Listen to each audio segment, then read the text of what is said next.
Hello guys, today is Sunday. It's 2:37 p.m. So, merienda time. Nag-craving sila ng Filipino street food. So, ito, niluluto ko now is squid ball. Ito pa yung lulutuin ko. Ang dami. Yan pa, may lumpia. Tapos, meron pang hotdog. At saka meron pang isang balot na squid ball. So, tignan ko kung kaya pa kasi mukhang marami na siya.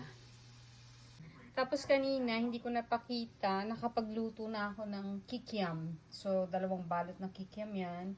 And then, gumawa din ako ng aking manong sauce.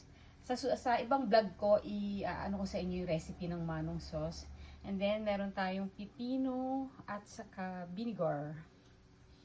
Tapos, meron din silang chips. Ayan, with cheese.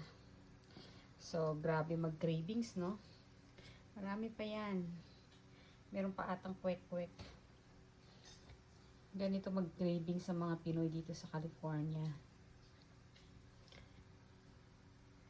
Imbes na lumabas ka, dito ka lang sa bahay. Magtiyaga ka na lang magluto.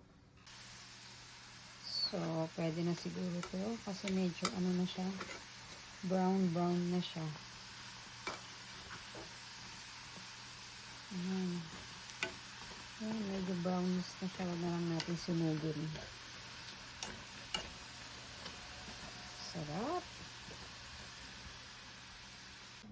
Ayan guys, luto na ang aking